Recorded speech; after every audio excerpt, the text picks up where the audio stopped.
I would like to welcome you to tonight's lecture, The Erasmus Option by Gregory Wolfe. We are excited to host Gregory Wolfe, and his lecture is sure to inspire. We've already heard from him for the past several days and have been deeply inspired. He will be introduced shortly by my colleague, Dean of the Templeton Honors College, Brian Williams. And I'm delighted to see so many wonderful people with us this evening. Among them is Eastern's new president, Dr. Ron Matthews. Thank you for joining us. Also, students from the Paideia Seminar, which is a consortium of students from Penn, from Haverford, from Villanova, and Eastern, of course, Eastern. And I see faculty from Eastern, I see faculty from Villanova, I see staff and faculty from St. Joe's, and faculty from Penn, and probably many others. And then friends of the Agora Institute, thank you for joining us tonight. For those of you who don't know me, and there might be a few of you here, my name is Leah Howard, and I am the Executive Director of the Agora Institute. Effective January 1, so I've had 3 good months. Thank you. Thank you very much. Thank you, guys. In the past few months, I've learned many things about the organization that was built so well and so intentionally by the philosopher Dr. R.J. Snell and by Dr. Jeff Dill and Kelly Hanlon. I'm still in this learning posture. I hope to be for the next 6 months or so. I love to learn, and there's lots to learn. But there's much within the idea of the Agora that appeals to both the philosopher and the political scientist, and I hope to many others outside of those fields. The Agora was a space in ancient Athens where people would gather together to learn and ask questions. It was where Socrates positioned himself. As you can see in the picture of the Agora, now on our website, see my subtle point to our website? Now on our website, there's a photograph there, and you can see in the photograph of the ancient Agora, you can see that the Acropolis is on the hill. So the Acropolis was where the Athenians worshipped. And so from the Agora, you could see from your vantage point the place of worship. But what's so interesting to me about the Agora is that it was nestled within the community life of Athens. It was nestled within the neighborhood, nestled within the marketplace. It was right there in the heart of Athenian life. In contemporary American society, remember I'm a political scientist, so I will say this, we have many places to go to get information, but not many safe places to do precisely what we're doing here. And which is, and I've been crafting this over the past 3 months, so bear with me, it shows that. But as I've discerned from our mission, it's 4 different C words. The first is to curate, and by that I mean to find ideas worth talking about, bringing them to the fore, and making them well contextualized for others. So curate, then convene, bringing people together to talk about those ideas. And there's something really special, and I hope you can feel it, about being present with other people in a space, being exposed to ideas. There's no screen here, besides our beautiful Agora thing there. There's no screen. You're with other people experiencing ideas. So curate, convene, and then connect.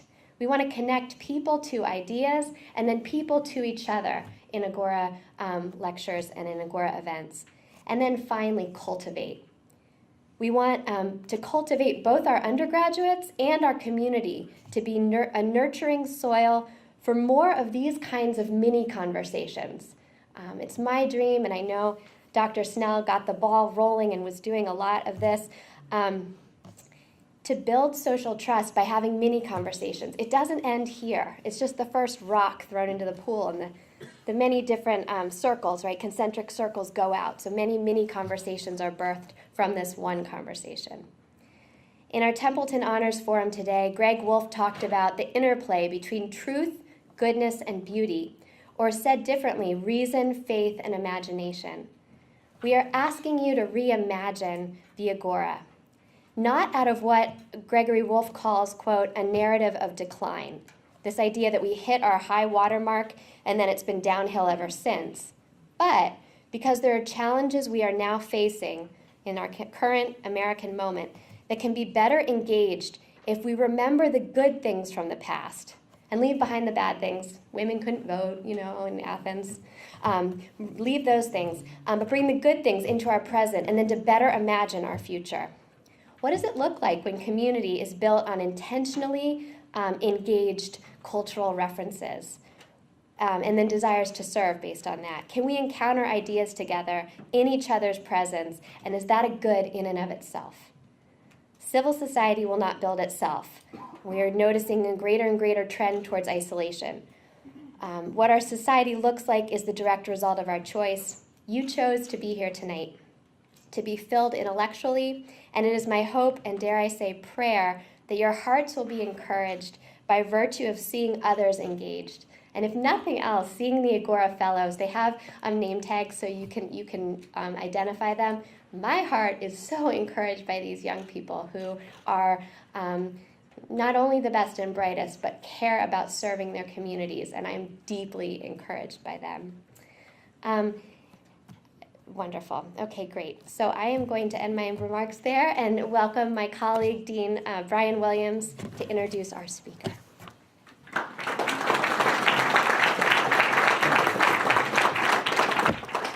Thank you, Leah. Well, on behalf of the Templeton Honors College, welcome to this Agora lecture as well. It's a real delight to be able to introduce Greg Wolfe to you. If you don't know Greg's been a national leader on issues relating to religion, art, and culture really for many decades. And not only that, he's been a point of contact for artists and academics and people in the church who care about these things, kind of a center of gravity. And it's hard to find many artists who grapple with religion who haven't had some contact with Greg over the decades. When my wife Kim and I were in college back in the late 80s and early 90s, it wasn't easy to find material that grappled with religion and the arts and Christianity and the arts. We were part of a small group who would trade books back and forth, or photocopy books or articles. Have you read this by this person, and have you read this was just translated, or whatever. And it was actually quite hard to come by. And around that time, Greg and his wife started publishing a journal called Image. Now, it's not all they did, but what Image was able to do was, in a way, change the discussion around religion and the arts so that the scene today, the dialogue around Christianity and the arts and religion and the arts, is much different than it was in the late 80s and early 90s when Kim and I were in college. And that's due in no small part to the work of Greg and his wife Suzanne with Image. Now, a little bit more about Greg. Greg graduated from Hillsdale College in Michigan, and Greg then went on to study at the University of Oxford, where he met his wife Suzanne. And while they were there, Suzanne and Greg founded the Oxford C.S. Lewis Society, which hadn't existed before then, and I'm happy to say it still exists now. It's ran by a fantastic Lewis scholar named Michael Ward, and I lectured for them on Lewis and Dante just a year ago. So well done. It's still thriving and meets in the same place it did probably when Greg and Suzanne started it. Greg's wife, Suzanne, is an award-winning novelist. She's taught at Seattle Pacific University in their English department for the last 17 years. And let me draw your attention to her last book, which won the Christianity Today 2017 Fiction Book of the Year. Fantastic work called The Confessions of X.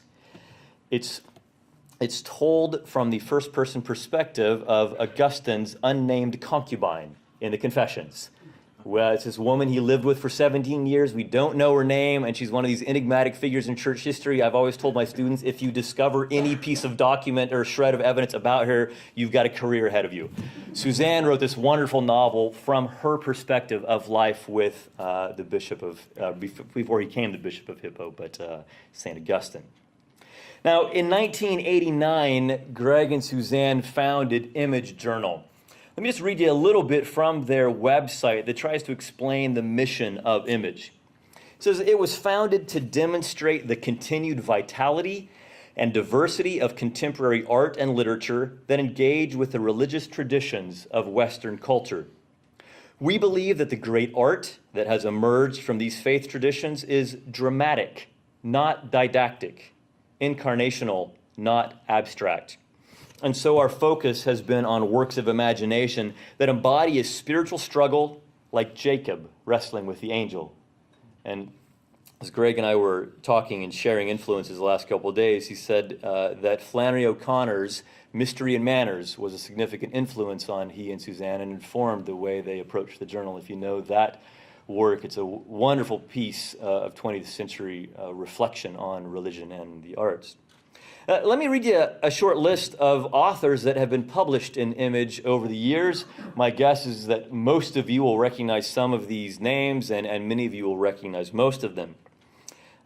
First on my list is Chaim Potok, who is from this area. And yesterday we had a wonderful event where Greg was in dialogue with Adina Potok, Chaim's wife, and Adina gave us a tour of Chaim's art in their house. And then we retired to a neighborhood community center where Greg and Adina had a conversation about art in the Jewish community and art in the Christian community, and it was a wonderful event. So besides Chaim, a fairly well-known author named Annie Dillard, Richard Rodriguez, Scott Cairns, Dana Gioia, Christian Wyman, Bruce Coburn, Robert Coles, Ron Hansen, Kathleen Norris, Mary Oliver, Marilyn Robinson, Sufjan Stevens, John Updike, the filmmaker Wim Wenders, Elie Wiesel, Richard Wilbur, Rowan Williams, former Archbishop of Canterbury, Christian Wyman, Lauren Winner, and many, many others. That's why I say so many of these artists and writers of the last 20 years have gravitated to Greg and Suzanne and have passed through the pages of Image Journal. Greg was also the founding director of Seattle Pacific University's MFA in Creative Writing. And coming up, Greg will be the writer-in-residence at the Sheen Center in New York City. And then this fall, the Teilhard de Chardin Visiting Fellow in Catholic Studies at Loyola University in Chicago. Finally, let me just draw your attention to some books that have come from Greg's pen, some of which are for sale on this table over here, along with some journals, some copies of Image that you should check out after the lecture. One of Greg's books, Intruding Upon the Timeless, Essays on Art, Faith, and Mystery. The Operation of Grace, further essays on art, faith, and mystery, both of which draw together editorials of Greg from Image Journal. One of my favorites, Beauty Will Save the World, Recovering the Human in an Ideological Age, as well as a biography of Malcolm Muggeridge and several others. So we are delighted to have Greg with us and have been blessed by him already. And please join me in welcoming him for our Agora lecture.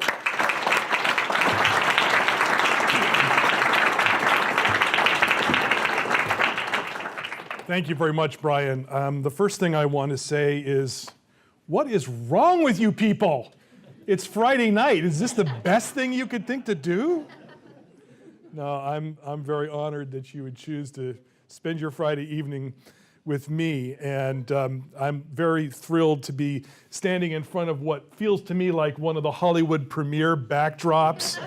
So I just pretend that I'm, that Michelle Pfeiffer or somebody is going to come in from, that dates me, doesn't it? I should say Jennifer Lawrence or somebody. Anyway, I am so grateful to Brian Williams and to Leah Howard for their warm hospitality the last couple days, their invitation for me to come out here, and for the work that they're doing to enrich this community in so many different ways. I've been witnessing from afar what's been going on here, and that's not just fluff that I'm throwing out to flatter you all. We actually, my organization, Image Journal, which is both a quarterly but also really a nonprofit arts foundation with multiple programs and needs a kind of support staff and a bevy of interns, has been the direct beneficiary of your community, because one of our coveted summer fellows, Shaw Fellows, a couple years back was none other than Agora Fellow and Templeton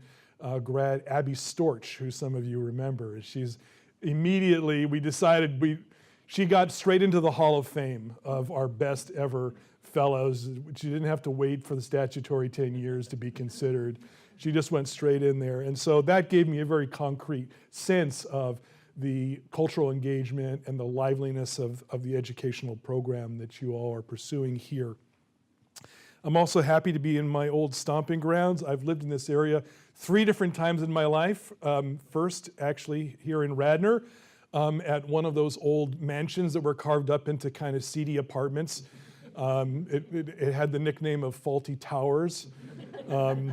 It had some character to it, though, despite the decayed nature of the facility.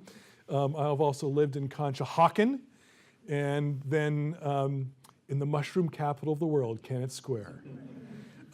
Beautiful part of the world to be, Chester County. So it's wonderful to be back here and driving past Matson Ford Road. I remember Matson Ford Road. All these places that I knew so well. Also, while I'm at it, talking about the locality, can I just say that the Super Bowl could not have happened to a nicer place. Although, given Philadelphia fans, I don't know if nice is actually the word, but well-deserved and thoroughly well-earned, and a nice victory over that team which shall not be named. Now, my title tonight is an obvious reference to a book that may not be obvious to all of you, but it's gotten a fair amount of circulation out in the larger public square. It's a book by a writer named Rod Dreher. It's called The Benedict Option. So my talk tonight is somewhat of a tongue-in-cheek takeoff from that. I want to assure you that I am not going to attempt some sort of long, dragged out, knuckle-dusting, debate to the mat, to the floor, to the last man standing. I'm not here for that, but I felt that the occasion of this book and some of the issues that it stirred up presented a kind of teachable moment, at least a moment to try to enable me to talk about an option or a vision that I feel deserves greater attention and greater love and engagement in the Christian community, and particularly in its natural home base, which would be Christian higher education. And that is the tradition of Christian humanism that is embodied in some ways quintessentially by the Renaissance Christian humanist Desiderius Erasmus. Now, I am going to critique Rod Dreher's book in a modest way, at least, and perhaps unfairly, but it is a book that makes a basic claim that Christians who wish to live out the Christian life according to traditional concepts of moral behavior relating to some of the key issues about sexuality, the family, human life, and so on, have fundamentally lost the battle. That much I don't think I'm garbling in any way. His argument is that the writing has been on the wall for some time. The Supreme Court has spoken. Christianity in its traditional forms is on the run in the public square, and that in that sense, the effort to maintain a large public presence in the political sphere is misguided, that it's a wasted effort, and that in some sense, the wiser course is to, and this is where the verb or the words that are used can vary in terms of what people want to use to denominate them, to retreat, to congregate in small communities of Orthodox believers who will cultivate the virtues and the practices of Christian life, and in a sense, regenerate Christianity by creating a more theologically orthodox and pure community, which then strengthened will be able to witness more powerfully to the faith to the larger world. So let me read a direct quote to demonstrate that I hope I'm not totally garbling the kinds of things that Rod Dreher says. So here's just a single quote from the book. He writes, "If today's churches are to survive the new dark age, they must stop being normal. We will need to commit ourselves more deeply to our faith, and we will need to do that in ways that seem odd to contemporary eyes. By rediscovering the past, recovering liturgical worship and asceticism, centering our lives on the church community, and tightening church discipline, we will, by God's grace, again become the peculiar people we should always have been. The fruits of this focus on Christian formation will result not only in stronger Christians, but in a new evangelism as the salt recovers its savor. Now, on the face of it, there are statements made here that, really I would say are unobjectionable. And my question would be really, aren't most of these things what the church should be doing anyway? Isn't this part of our own self-understanding of what being normal is as a Christian community? But clearly he doesn't feel that. He's very convinced, and he signals that right off the bat with this phrase, the dark age. And this is where the use of St. Benedict comes in, because there is a clear analogy that he is trying to draw. And the analogy is very simple. The analogy is the fall of the Roman Empire in 5th to 6th centuries, and the emergence of St. Benedict and Western monasticism are like our own time, which is entering a new dark age of barbarism and moral decadence, in which case we need a new Benedictine mentality to huddle together to preserve what the Christian faith has given to us and keep it pristine for the future. And, again, I would say it's a compelling metaphor. It clearly resonates with people. Certainly, I would say many Christians who do believe that legal and political changes have, in some ways, disestablished practices that we care very deeply about, can feel profoundly disenfranchised in the American public square.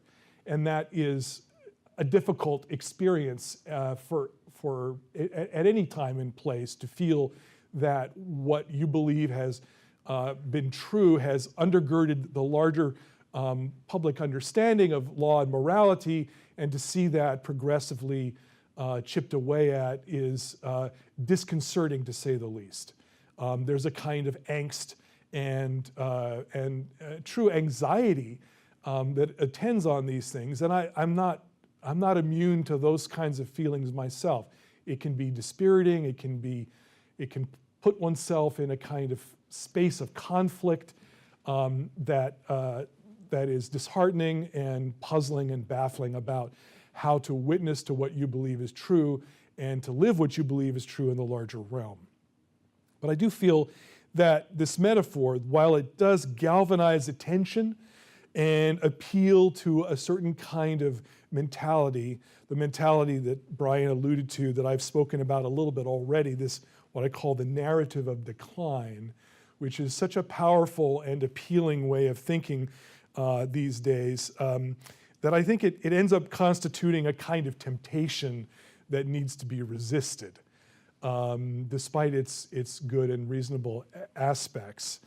I would say an ongoing temptation of the Christian life has always been to believe that if only we were more pure, if only our community was, how did he put it, more tightly policed or organized, disciplined, if only we were morally more upright, we would somehow be more effective in our witness to the church. And again, on the surface, it's hard to contest that. On the other hand, we have a number of gospel parables and statements, including things like wheat and tares growing up together, and the danger of believing that you can run out into that field and pull out those tares with your morally superior capacity to determine exactly where they are and to pull them out neatly and not disturb anything near them, that I think should give us some pause before we endorse this kind of mentality. And really, there's a kind of ongoing concomitant to the narrative of decline, which is sort of more or less what I would call the invocation of apocalypse. That the narrative of decline is really useless unless you really are making the case that the end is near. And that, of course, again, does galvanize attention and passion. It certainly helps to assuage, in some ways, that feeling of anxiety and disenfranchisement, because at least you feel that Armageddon is close, that the reckoning will be there. And there's almost a weird psychological comfort in the notion that Armageddon will come. But you can see why this is, I would say, a spiritual temptation to almost will that kind of conflict. But it's powerful, and it sells, and it raises money. And it's really this, as I say, this concomitant of the narrative of decline. The thing is, I guess I'm old enough now to have lived through several apocalypses. I mean, I think that I really am in a place where I've seen the end coming and going and being redefined. It's a little bit like those people who actually do say the end is coming and predict the day and the year and go up to the mountaintop only to trudge back a little colder and damper, as the world continues. So I really want to present something tonight which comes from a somewhat different place. I would also say, before I leave Benedict altogether, that I'm not entirely sure that the metaphor is being properly employed by Mr. Dreher and his friends. I think the notion that Benedict simply was withdrawing from the world, period, end of sentence, is a very flat and crude understanding of what monasticism was about. If anything, the hallmark of Benedictine monasticism was not withdrawal, but hospitality. And the monastery was a place of welcoming. And this meant welcoming the world, not welcoming other monastics and other people who have withdrawn, but a place where the world could come with all of its complexity and all of its anxiety and all of its conflictedness about the values that contested in the social square, and find a place in which to reflect on those and put them in the light of the Christian message. So I would say, as we think about this, we really owe it to ourselves to think more deeply about what does that Benedictine sensibility really reflect, and what does it truly model for us in terms of faith. I would argue that we should look more deeply into the aspect of hospitality, of welcoming, and of contextualizing the messiness and the conflictedness of the world, rather than an attempt to dismiss those or to cleanse those out of existence altogether. So what I want to talk about tonight is the possibility that things are maybe not quite as dire. That we might be living in a cultural moment, I think, where there is actually more possibilities and more openness than maybe has been the case in recent decades.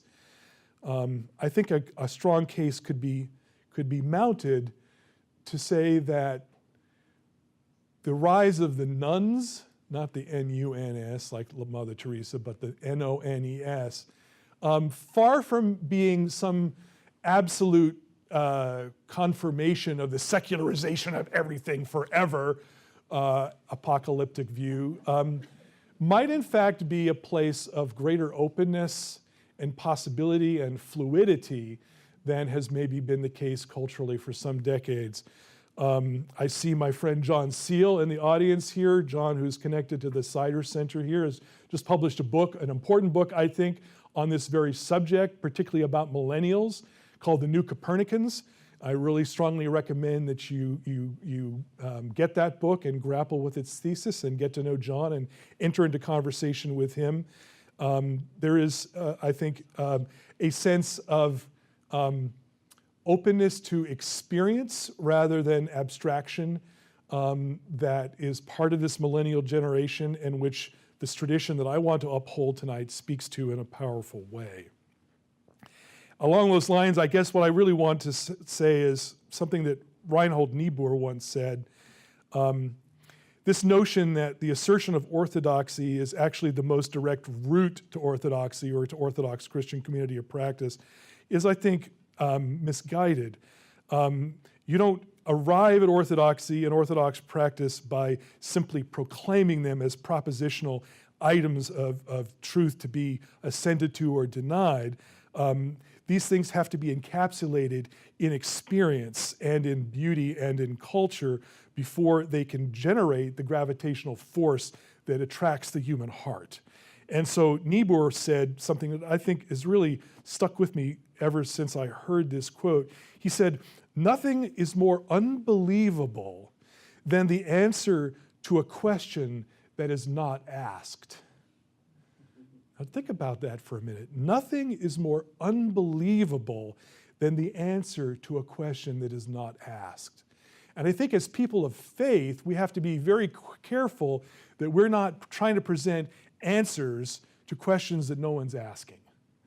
And if we maintain this kind of reference to our own internal creeds, as important as they are, as the sole means of evangelization and outreach to the world, I think we will end up realizing that we are only preaching to the choir and that we are not, in fact, connecting with those around us.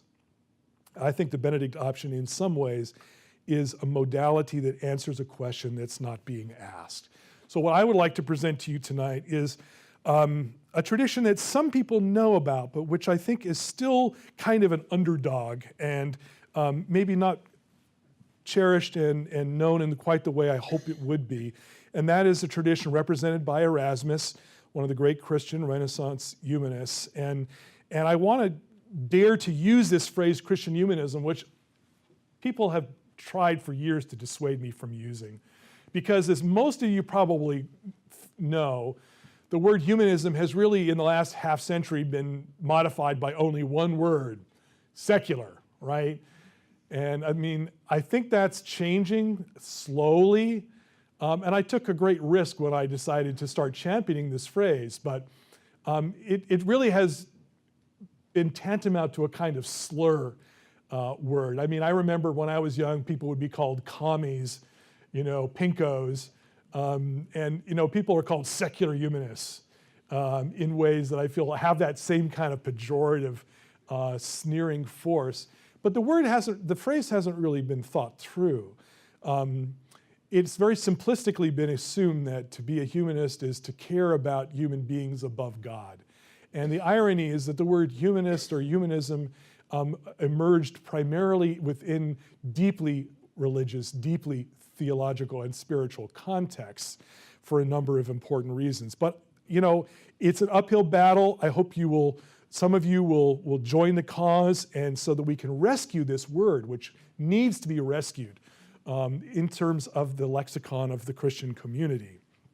And I hope you will understand it as something more than an oxymoron on the order of government organization, alone together, same difference, taped live, jumbo shrimp, or head butt.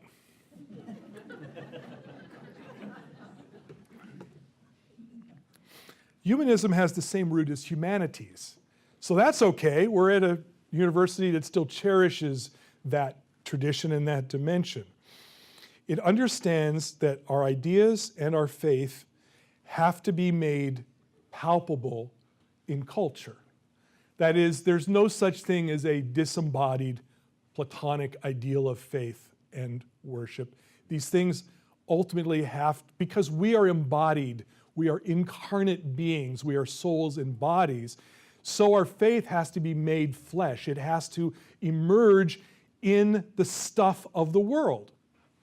Now, we hope and pray that making becomes transparent to grace. But we can't deny that has to take place. There are people who take what I would call a kind of Gnostic attitude towards culture. They think culture is tainted because it's a human thing, it's humanly made. But to take that kind of Gnostic attitude, I think, is to reject the central doctrine of the Christian faith, which is the incarnation.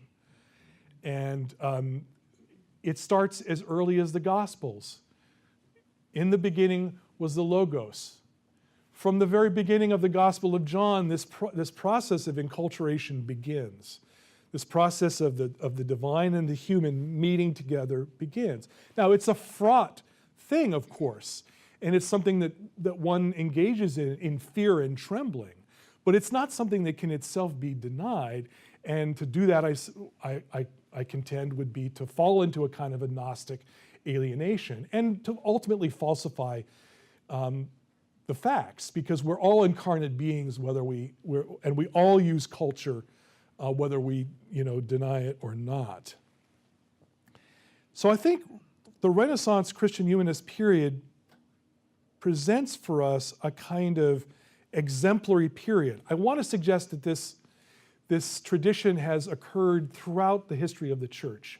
It depends on the time and places. I happen to have a pet theory that Christian humanism arises in eras that essentially suffer from fierce culture wars, where ideology and hardened positions really tear the church and tear society apart. I think in some ways humanism is always a kind of response, an effort to bring peace and reconciliation and to build bridges at a time when there is so much division and so much fragmentation. And so I don't want to suggest that the Renaissance era was the only era. I mean, the early church was already doing this beyond the gospel. You could say that the statues of the Good Shepherd in the 2nd and 3rd centuries, which were modeled on Apollo. The church, the basilica, is based on the structure of the marketplace, the pagan marketplace. Augustine channeling the Neoplatonists. Aquinas channeling Aristotle. This notion of the dialogue between faith and culture, this ongoing process of assimilation, of taking what comes down the pike, culturally speaking, whether or not it originates in the church or whether it originates outside the church. In other words, stuff that just wells up from the street, so to speak. That the church is always in this kind of hospitable place where it's taking these things in, often to maybe purify them, but also to learn from them, not to disdain them, to truly enter into a kind of an ongoing conversation. And that's what enriches the life of the church, enriches the culture produced by the church. But yes, the Renaissance Reformation era feels to me like a very natural mirror of our time. It was a time of huge technological change, of change in communications. It was a time of hardening positions in terms of ideologies, where sides partisanship became ferocious and violent, where ideas became more and more abstract, more divorced from experience, more rigid, more calcified, and truly more violent towards each other. So I think there's a lot to say for this period. I know that the Renaissance, like the word humanism, has been accused itself of being like the first great wave of secularism. This is one of the great myths of historiography. I had some dinner with historians tonight. I should have picked their brains on this. But my reading of historiography is that it took most of the 20th century for historians to debunk the notion that the Renaissance was suddenly this vaunting of the individual above God. That in fact was the product of Jakob Burckhardt's secular liberalism of the 19th century, and that many Christian believers have bought into this myth because it seems to be convenient for the narrative of decline. If the Renaissance is the beginning of vaunting human supremacy over God, then it fits that beautiful, there's the first real narrative of decline. The Middle Ages was the great time to be nostalgic about, and so now it's all downhill from there. But as the historiographers have demonstrated, the Renaissance was full of deeply spiritual, deeply Christian thinkers. And the Renaissance Christian humanists, Thomas More, Desiderius Erasmus, the painter Holbein, thinkers like Reuchlin, Vives, and many, many others were people of profound Christian faith. So that whole myth also needs to be discarded if we're to regain a sense of that period and what it means. So Erasmus is a figure who we hear about, but we find it difficult to connect to for a number of reasons. Why?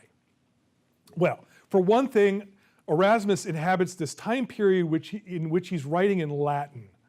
So in terms of the curriculum, he's not claimed by any national literature, right? You don't teach him English lit. You might teach him in some kind of special honors course about European classics, but when you have books like Thomas More's Utopia, Erasmus's Praise of Folly, they're amazing books, but they're kind of just off the sort of radar screen of traditional education. And he worked in forms that are not familiar to us today. So like the Praise of Folly is this sort of long disquisition by folly, the figure of foolishness. I tried it when I've taught it, and I have been brave enough to attempt to teach this strange book to people. I say, think of it like an extended stand-up comedy routine. Think of it as kind of a long Dennis Miller rant, because that's the closest analogy. It's sort of it's a long monologue using deep irony, ironies with an irony's playfulness, satire, to try to get at a deeply spiritual point. But again, this is one reason why this is a figure who's a little further away. Erasmus also had a very quiet life. Yes, he was embroiled in controversy, but he didn't get his head chopped off like Thomas More. That's very dramatic. You get plays and movies made about you when your head gets chopped off. I mean, believe me, I'm not being facetious here. So Erasmus is a little bit difficult for us to connect to, but he was one of the first great European intellectuals as a superstar, as a pan-European intellectual, as someone who made his living off of his ideas, who was when he went to a town, would be welcomed into the town with a triumphal procession because he was a man of learning. And the humanist cause for this brief period in the first couple decades of the 16th century really seemed to offer promise of renewal, and both in the church and in the educational system of Europe. So as Erasmus came to maturity, he confronted a time which he felt was out of whack. He felt that the scholasticism that had once been a mighty, rich, living thing in the hands of a master like Thomas Aquinas had degenerated to kind of rote repetition of how many angels can dance on the head of a pin, and that it had become rationalistic and dry and lacked the kind of living force of original thought. He also felt that the era was, so he had excessive rationalism on one hand, but he was also an extreme critic of what he thought of as superstition, of the kind of cult of saints' relics. I mean, he never left the Catholic Church, but he was a harsh critic of monasticism, which he felt had decayed and become indulgent and sort of parasitical on lay people and lay society, and that this religion had become reduced to a kind of superstitious system of buying one's salvation. Of course, this is what Luther got so ticked off about. And in fact, Luther was one of Erasmus's earliest fans. That's a long story. And in fact, the affection was returned. Erasmus, when he first encountered Luther, was encouraging of Luther. And he said, "You're on to something." Now, it got complicated after that. As they say on Facebook, it's complicated. It was a very complicated relationship. And it went sour. And that's really one of the tragedies, I think, of our history, of our culture, of our church. But Erasmus was thinking that on the one hand, we had these dry as dust rationalism of scholasticism and this superstitious mumbo jumbo. Where was a more integrated form of life? How could the head and the heart, which had been so thoroughly pulled apart and separated, be reunited? So for Erasmus, the way that worked was through literature. Because literature returned us to the concrete, to the experiential, to life. Because art, literature, are representations of human experience. Yes, artfully done, structured, formal in their way, but fundamentally caring about mimesis, the imitation of the world, so that they present us with something that we can relate to. So where did he find this? He found this in the literature and the language of classical culture, of pagan culture. Not because he was in love with paganism, but because it was good stuff. It was the best that he had come across in the realms of the great art forms of epic poetry and lyric poetry and rhetoric. And for Erasmus, this wasn't embracing the work of demons, but a reflection of God's image in man that was not entirely eradicated by the fall. So for the humanists, pagan literature at its best was considered something like, well, the term that was used was the preparatio evangelium, the kind of preparation for the gospel. And of course, there were certain passages and writers. Virgil was one of those who were deeply beloved because they cared a lot about virtue. And Virgil wrote his fourth eclogue about the birth of a child who would bring about renewal to the world and all of that.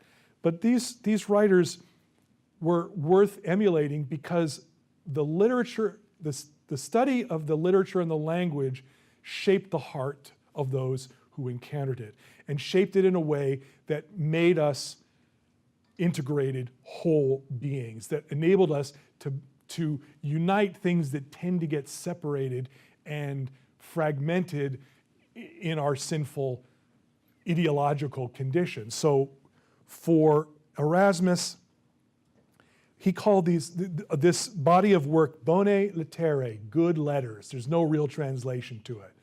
But the study of it was crucial. And lest you think, by the way, that I'm speaking, and I already acknowledged that Erasmus remained Catholic throughout his life, despite his support of various reformers. Lest you think that I'm really speaking in support of a Catholic-only guy, you should know that relationship, that closeness between Erasmus and many reformers, not Luther, unfortunately, that really did come to fisticuffs, verbal fisticuffs, but particularly thinkers like Melanchthon and others, that bond between humanism and that educational program based on it that involved the classical learning and the pagan texts persisted well into the Reformation. So you should understand that early Reformed, Lutheran and Reformed schools would teach pagan classics. I don't know if that's a surprise to some of you. I mean, some of you might think, oh, that would never happen. But yes, it happened. It was fundamental to that age. And it was in part because the belief that these texts were preparatio evangelium. Now, you're being patient, and I'm going to sort of tilt myself on the downward slide here of my topic. I want to just point out what some of the implications of this for the church and for education have been over time. So one of the most amazing things about the humanists was because they cared so much about language, it began to uncover things that had previously been missed. So a classic example would be Lorenzo Valla, Italian humanist, discovers that the so-called donation of Constantine, this document that supposedly said that, the Constantine donated, everything to the church's control, church and state under the church, was in fact a forgery. Why? Because linguistically, the humanists could tell that the language being used in this document was clearly of a later date than the language of Constantine's time. And so out of that came not only a kind of critical textual analysis, which would be so crucial for biblical criticism and other things, but really the beginnings of historiography, right? Because once you sense that language is historically rooted, then you are off and running. Then you understand that history involves change and differences, and that it's not that, you know how the Middle Ages had, set all the great Christian iconographical moments in painting in the present, and there's something beautiful about that, like an eternal present. Well, this is the beginning of a real awareness of history, and so out of history, out of that kind of care for language comes history. The humanists also care deeply about the education of women. Some of the earliest documents advocating the importance of the education of women, including one by the Spaniard Vivas, were published during the heyday of Christian humanism in the early 16th century. Thomas More's daughter, Margaret, was widely believed to be the most educated woman in Europe. She herself translated Erasmus from the Latin. She wanted to publish it under her own name. Unfortunately, one thing is a demerit point for Thomas More is that he didn't think that was a good idea. But hey, she was capable of doing that. She was given the freedom and the education to do that. And that, to me, was really an important signal of the power and the balance and the wisdom of this tradition. I could go on. Let me just cite one other figure from this era. Another humanist named Johannes Reuchlin was a great Hebrew scholar. And Reuchlin was someone who not only learned Hebrew, but cared deeply about the plight of the Jews in Europe of his time. And in fact, got in deep trouble for this with powerful anti-Semitic forces, both in the Catholic Church and unfortunately on the Reformed side as well, and suffered through a kind of public campaign of persecution. Basically, the Pope, wrote him saying, I need you to write a white paper on the subject of should I continue to kill Jews? And the short précis, what they call the executive summary, was Reuchlin wrote, no. But I don't know how many people understand how much was going on along these lines: education of women, understanding of Judaism, the program of literary education. I think, one of the ironies of history is that a lot of what people claim comes out of the Enlightenment actually came out of Christian humanism. The notion that the Enlightenment finally brought us these kinds of liberation, this was happening 200 years before, and it happening under the aegis of people like Erasmus. All right, let's get to a few final points.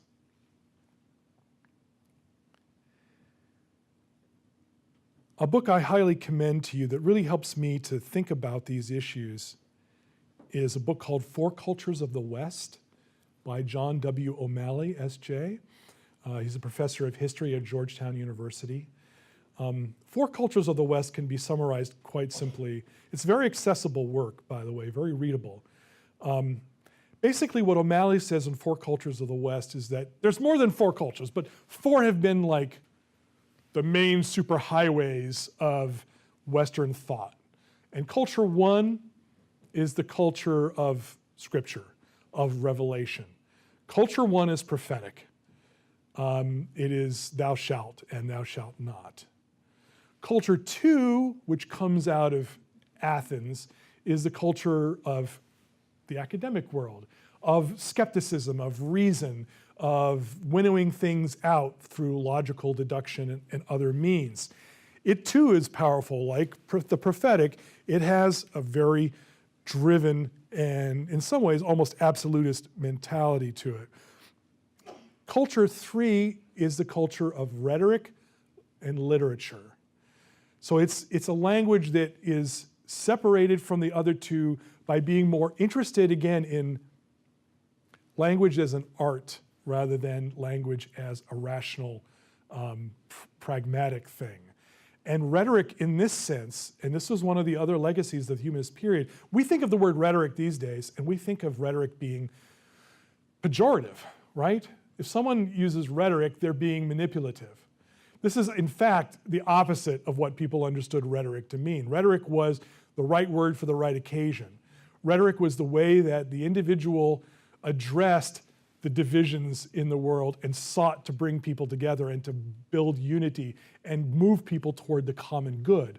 Move them not through rational deduction or prophetic proclamation, but through language, the play of language, metaphor, the appeal to the heart. So that's culture 3. Culture 4 is the culture of visual art and the performing arts. So you can sort of see a spectrum. These are the 4 cultures of the West. What O'Malley says is that culture 3, the culture of rhetoric and of literature, is the hinge culture. Because without the culture that is reconciling these very powerful forces that become imperious, that become left to their own devices without check or without harmonization, can become very like a universal solvent that can melt through everything. You get a kind of ideology, the abstraction of ideology and real cultural warfare. So rhetoric and language become absolutely crucial for holding things together.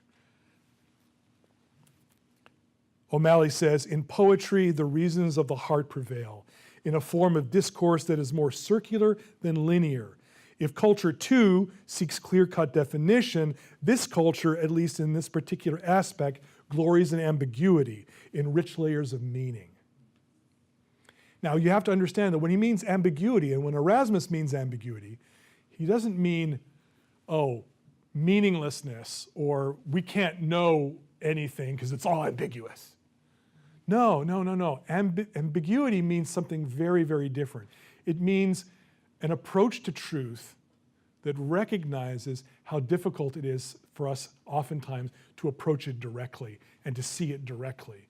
Because of our fallenness, because of the muddied, confused, baffled, complex realities we face, finding the truth sometimes needs the indirect.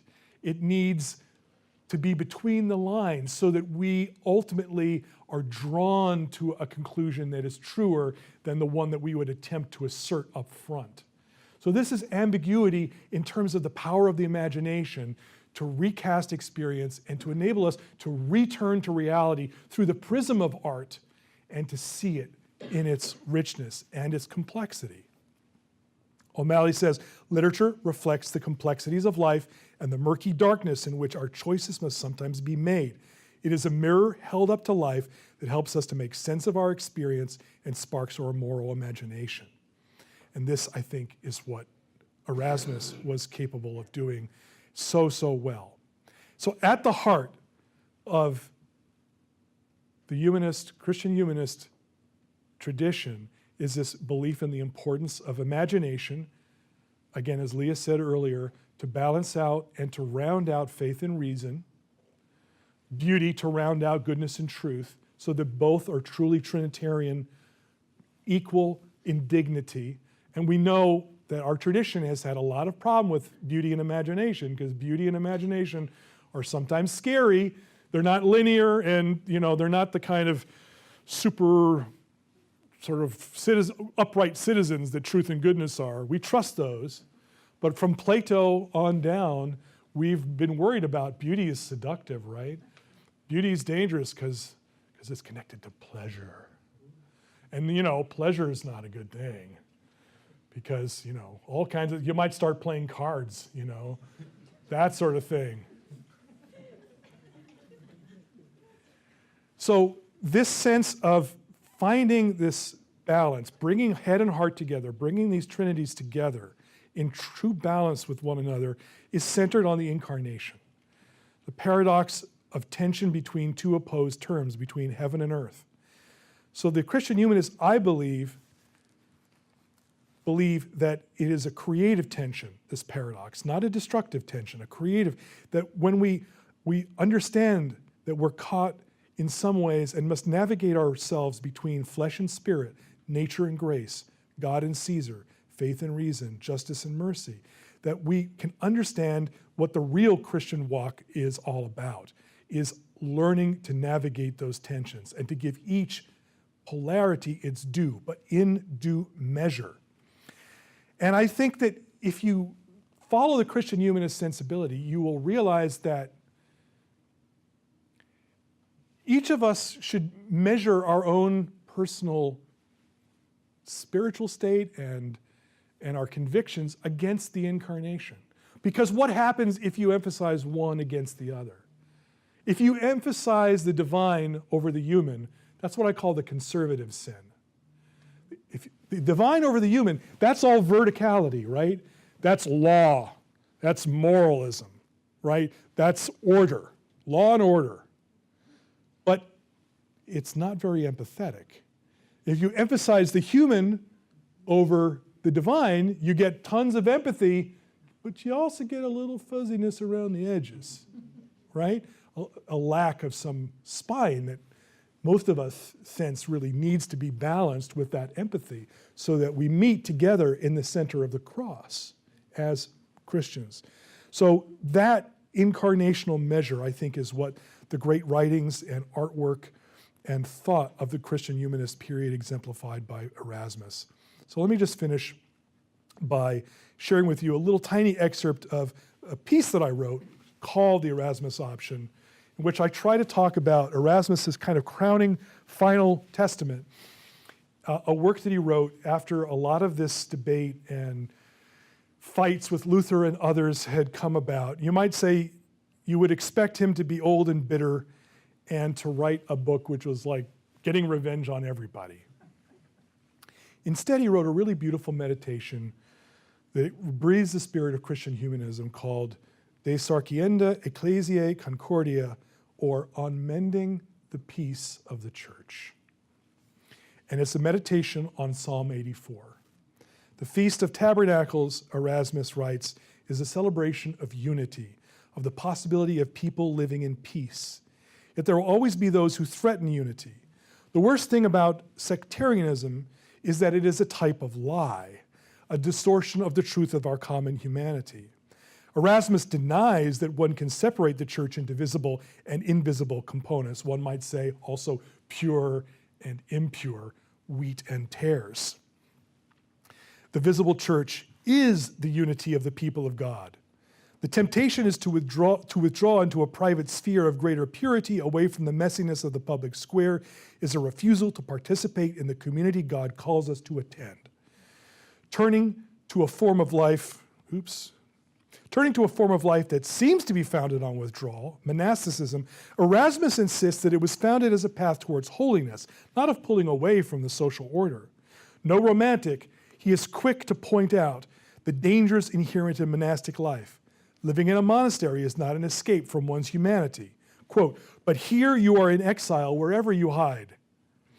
Seek and look for whatever hidden place you want, you still go to men as a man. And fleeing all consort with men, you take man with you. Erasmus cites several early bishops who recalled monks from the wilderness because they had lost their way and become haughty and uncharitable. They sought outside themselves what they should have looked for within themselves. This is the key to Erasmian spirituality. It needs to come from within. Doctrine and morals won't substitute for the experience of the presence of God in one's heart. Nor should we believe that everything was better in some golden age. Erasmus has no time for the narrative of decline. Quote, in the business of piety, we must never go back, but must forget those whom we have left behind and tend ever to the more perfect. Eurydice looked back and fell into hell. Lot's wife looked back and turned into a pillar of salt. This is not the same as turning one's back on tradition. For Erasmus, the narrative of decline is a form of despair, a failure to believe that the tradition can and will generate new life. One faction, and quote, I'm quoting again, one faction is unwilling to accept changes while the other wishes nothing of the old to remain.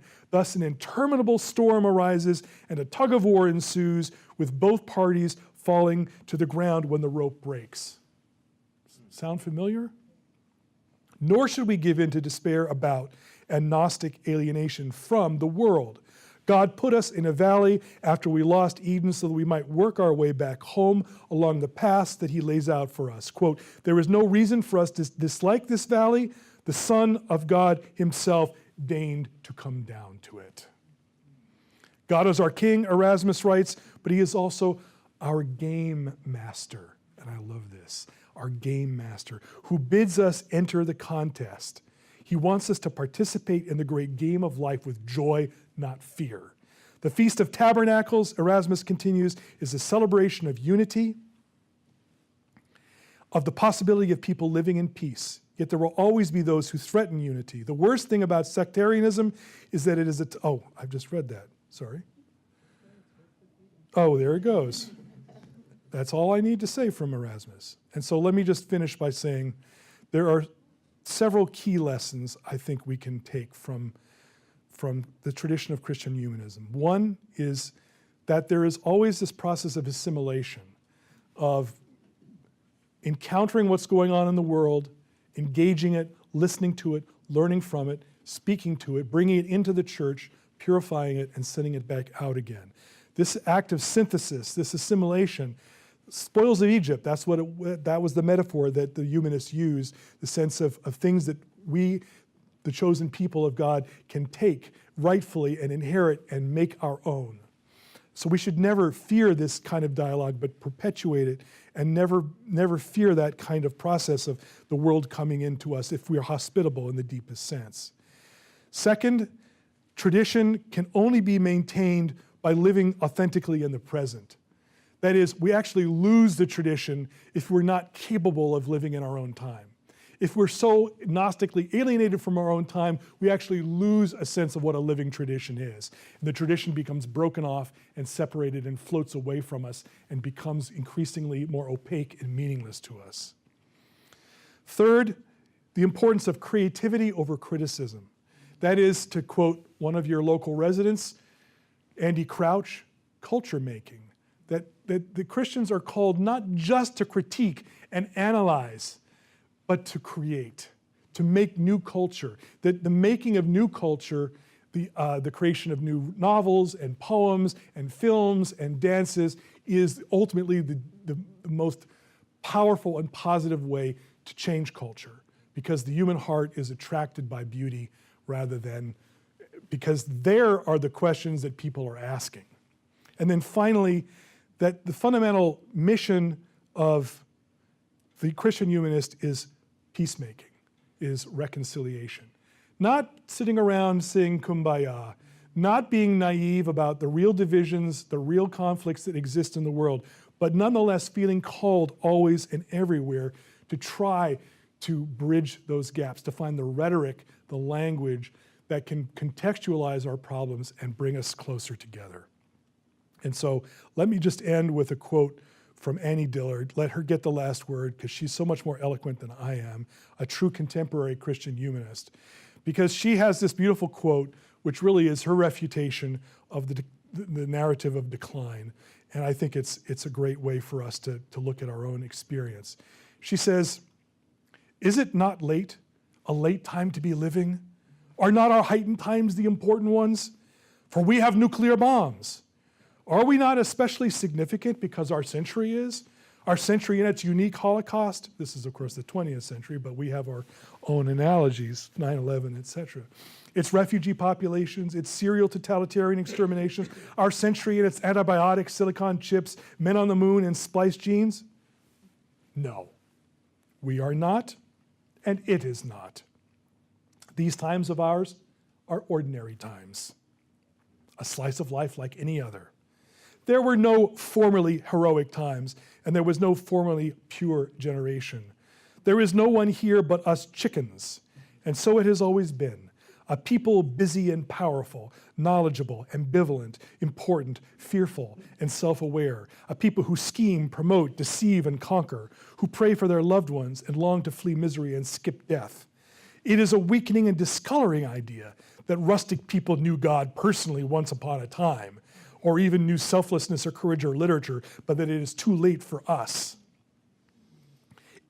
In fact, the absolute is available to everyone in every age.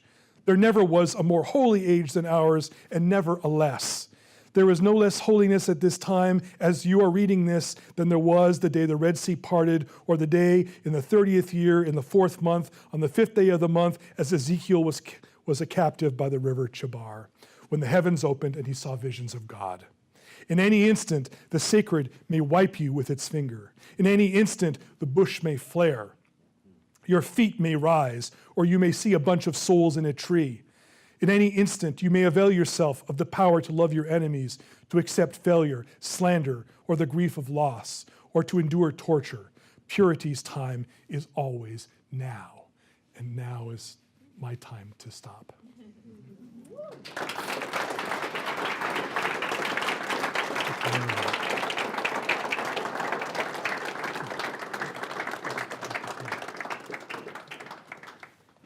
Well, we have time for some questions, just a few questions. So if there are any questions in the audience, I would ask you just to stand and say your question. We unfortunately don't have a traveling mic. That was my fault. Hi, it's interesting you were talking about Erasmus and his love for ancient literature, and I feel like this idea of pagan literature, in particular Virgil or Ovid or Plato, is actually something that both the Benedict Option folks and the Erasmus Option folks care about a lot. But it seems like the folks like Dreher, one of the things he talks about in the book is a worry that his kids aren't reading this literature. And one of his sort of suggested solutions, I think, is that people should retreat from, public school systems to these sort of classical academies where they can read this sort of literature.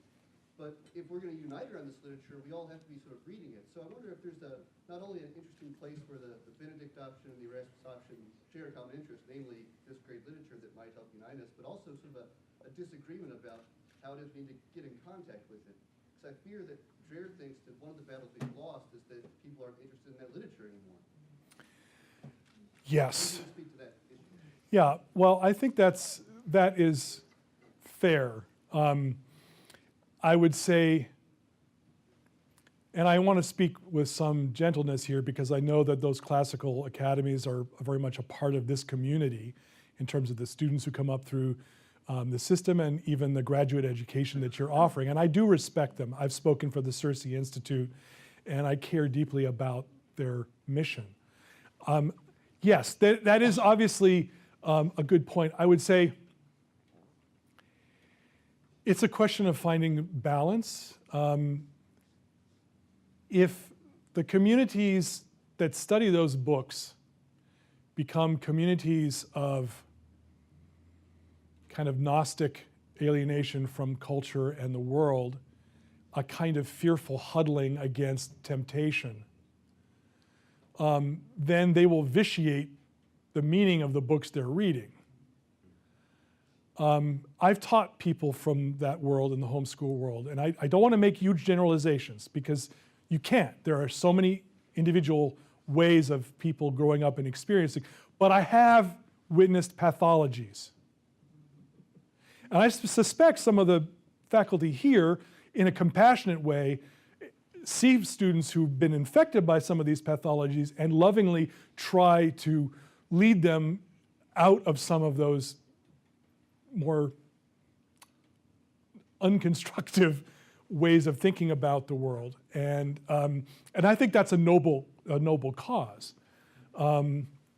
So yeah, I think I would love to see more Erasmus academies. I'd like to see the metaphor broadened and the historical figures that we cite as heroes broadened to include a breadth that tempers the dangers of certain extremes it's hard to invoke Benedict without invoking this Dark Age mentality, and I think that, it's just a matter of balance. So, good point. Those are people invested in the classics, and yes, the classics are not being read as much in other forms of education, but let's not dismiss all forms of education. Books are being read elsewhere that I think we can draw together and have a common culture. But you're right, it's getting trickier.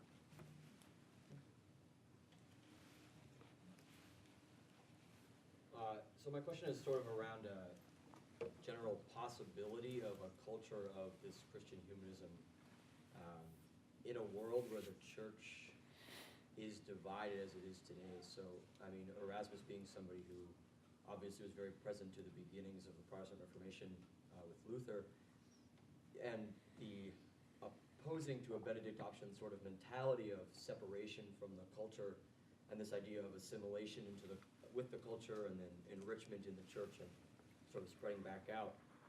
How does a model like that work in a world where the church is as divided as it is today? And if it does work, does it provide maybe a possible pathway to ecumenical unity that we don't see? Well, let me do what I should only do, which is to speak from my experience and not attempt anything else. So as you heard, I edit a journal called Image. So for 29 years, we've published a journal, we've held conferences, summer workshops, readings, all of that. I have never seen such deep ecumenism, like real soul journey ecumenism, as I have in the realm of the arts. I mean, there are evangelicals talking about sacraments, there are Catholics talking about scripture, God forbid. Really? I think like way more deep ecumenical work than the official commissions, bless them. I'm glad there are official commissions to study these, justification, all those things. That's work that needs to go on, but why? Because art provides a space, right? It provides a kind of arena that we can all enter that space without our hackles immediately rising. Why? Because it's beautiful, because it's intriguing, because it's mysterious, because we are going on a journey to what does this mean? What's the story? How's it going to end? What did you think of it? So, I think part of the point is to respect mystery, to respect the difficulty of the direct approach. To believe that part of our human limitation is that our reason and our assertion of propositions won't solve all our problems, won't get us to the truth as quickly and cleanly as we kind of wanted it to, and to respect that intuition, which is part of how imagination works, that sort of back of the head, slow, cumulative putting together of hints and clues and ironies and symbols is a way of understanding how, as limited human beings, we can sort of sidle up to the truth. But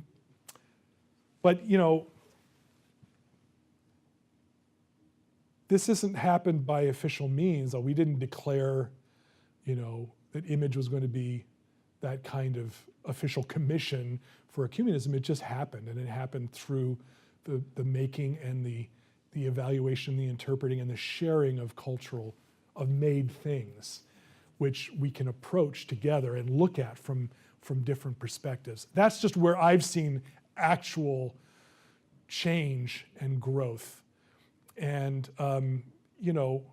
frankly, there are aspects of ecumenism, of things that we take for granted about each other's traditions and the way we've adopted elements of the other's tradition that would have shocked a generation or two ago.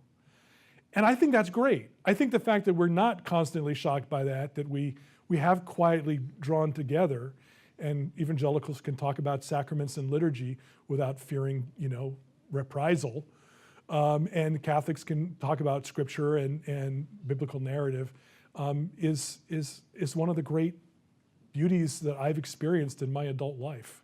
Anyway, that's only a partial answer to a really good question. At the back. Thank you. So it seems like prayer is ambiguous enough they can narrate the Benedict Option either as this sort of like isolated, walled off thing, or as this porous community like you described the monastery properly.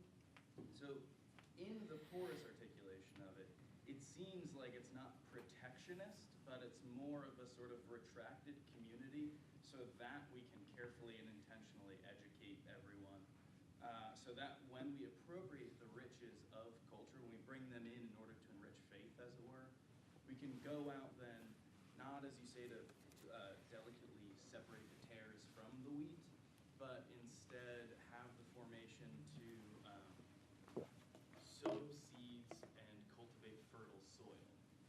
I wonder if this is one way of thinking about the Benedict option that finds that middle way that you were asking about. So not protecting and keeping everything out, but turning inward, but also bringing in everything we can for mutual enrichment. I would like to believe nothing more than that porous model is something that they take to heart and that they think about continuously.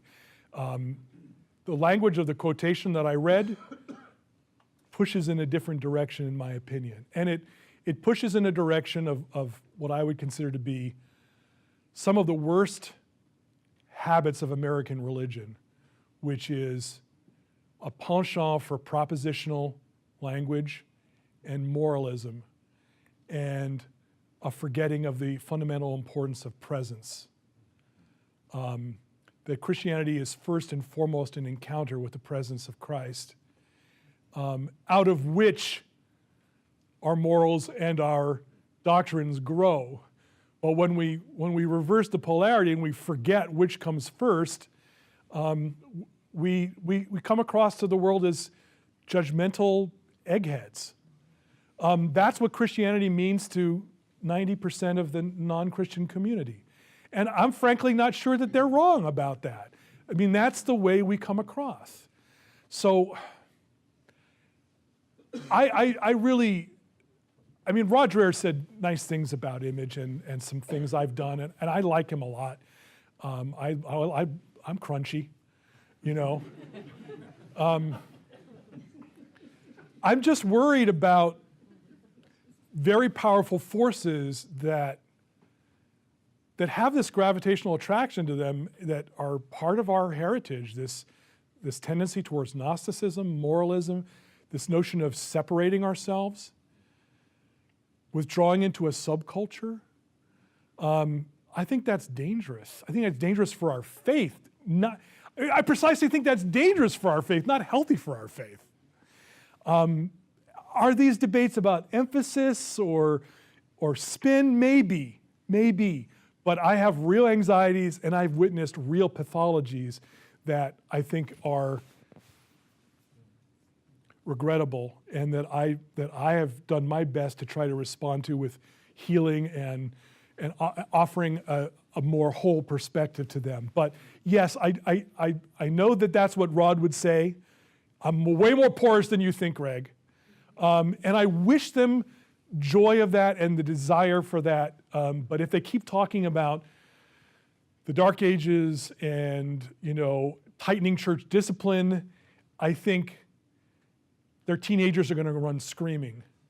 I think it's what the 40 and 50-year-olds think is the way to go. I think they're going to lose all their kids because the kids are going to want to get the hell out of Dodge. That's my opinion. Sir. Comment number one. You asked us at the beginning, why did we come here? Was there nothing better to do? As an Orthodox Christian, tonight was the salutations to the Virgin, and we chose you instead. Now that. Okay, that's number one.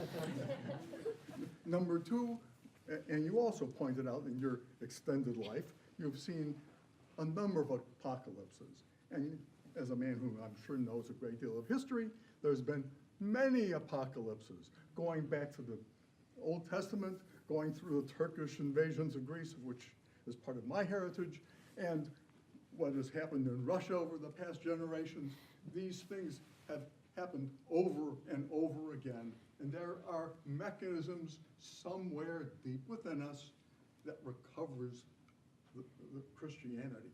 In 1992, my wife and I went to Russia shortly after the Soviet Union had collapsed. And I had a number of colleagues who were also physicists and were dyed-in-the-wool atheists all their lives, husband and wife. And I met their kids, who were active Orthodox Christians. How did this happen? They didn't know. And this was 1992. And if you look at the statistics, the number of Orthodox Christians in Russia has exploded in the 25 years since then. Beautiful. Thank you very much for that witness. Ma'am. Could you say a word about Erasmus and Asia and Africa and the traditions of the Christian church there. It says Eastern University, but you've just told us about the 4 traditions of the West. Yes, thank you. I think Eastern refers to like East Coast, right? But yeah, I mean, Erasmus had his limitations. And I'll be the first to admit them. Erasmus, there were certain things that he did not understand. I mean, Erasmus, unfortunately, was anti-Semitic. That breaks my heart, because it's one of the few cases where he fails to have an imagination, which his friend Reuchlin did in such abundance. And of course, that's in some ways a failure to understand the East. So it really required another couple of generations before you begin to see things like the Jesuits emerge.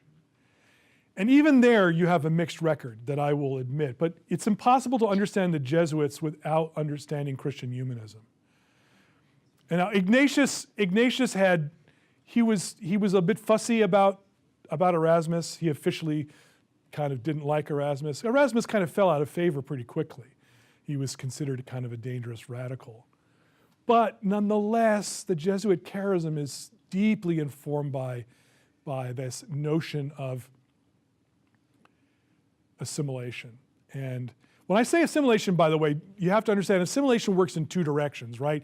Some people can use assimilation and just mean lose your identity into this other thing. I mean it as a backward and forward movement, not just as a one-way movement. And so you find, for example, examples of Jesuit mission work that represent a kind of imperialist, colonialist mentality, and then you find others that don't. I mean, this is dramatized very powerfully in Shusaku Endo's Silence, recently made into a very fine but very difficult to watch film of the same name. And of course, then there is someone like Matteo Ricci. Matteo Ricci, who goes to China and really struggles to understand how to connect to this culture, and then decides to dress as a Confucian scholar, not wear his clericals, and to spend 15 years mastering Confucianism before he decides to speak to them. And that was controversial. It was basically kind of shut down. By the way, that's the same thing that takes place, in a sense, in the famous film The Mission. You want to know a really interesting thing about Christian humanism in the 20th century? The 2 best film versions of Christian humanism were both written by the same guy, Robert Bolt, A Man for All Seasons, and The Mission. This from a gin-swilling, lush, multiply married, former Communist Party member. But you want to know another cool footnote? Robert Bolt went to college, University of Manchester, with the McCabe brothers, who went on to become Dominican friars and brilliant philosophers. And they stayed up all night. And so Bolt, I think his imagination was haunted by Christian humanism. And when he came to A Man for All Seasons, he gives us this picture of More as a true humanist. And The Mission shows you the tension between the approach that we're coming in and giving you this gospel, we have something you don't, here it is, which is always the danger of the missionary mentality, right? You're 0, I'm 1, I'm giving you 1, and now you've got 1, and you're no longer 0. And of course, that version gets ejected over the waterfall on the cross. Remember that dramatic image from that film. And then the other version is Jeremy Irons goes up and starts playing the Baroque oboe or flute or whatever it is, right? And all the spears come at him. But because the Guarani people love music, the spears get pulled back. But of course, that mission was destroyed. I mean, let's face it, Christian humanism is not a super successful thing. It gets run over, right? By history, by violence, by moralism, by power. But that's all the more reason to love it and to cherish it and to wish it to overcome those things wherever possible. So I do think that while Erasmus may not have had the breadth that we would have wanted him to in relation to the East, he was, in a sense, godfather to a movement that did move in that direction. Although, again, it had its ups and downs. I don't want to claim it was perfect by any means. It's a really great question. We're out of time. Well, I need to close there, but let me just, Greg, invite you to say a word in closing about how image itself has attempted to live in this tradition of Christian humanism and embody excellence in its own attempt to embody Christian humanism in our own day and time. Thank you. Appreciate that. I sometimes forget to, you give me the opportunity to do an advertisement here. Yeah, I mean, basically the short version is that Image is a journal of contemporary literature and art that embody, as I think you might have said a little bit in the introduction, work that grapples with Western faith traditions, Judaism, Christianity, Islam. And it does so in a way that is not sectarian. It's deliberately ecumenical and interfaith. And it includes, again, both the devout, creed-saying, pew-sitting artists, but also the angry and the wounded and the lost. And somehow we just had a larger trust that the whole experience of the journal, read over time, that you would feel that the reader who engages seriously with Image would feel the center of gravity pulling them from the transcendent, you know. And one of the things that has meant a lot to me as an editor is that there are people who are not churched, who've been alienated, who've been separated, have found Image a welcoming, hospitable place, so that they've kind of very shyly come out of the shell with a little feeler, you know, to say, I don't want to know you guys. You're doing some interesting things, and I feel like I might have a place. Would you? I mean, we're talking some pretty big name writers who've emerged out of the woodwork. To me, that's evangelism at its best, right? That's the evocation of interest. Christianity spreads by envy, right? That's how it's always spread. You encounter someone who's different, and that difference is something that you want. So we hope that that.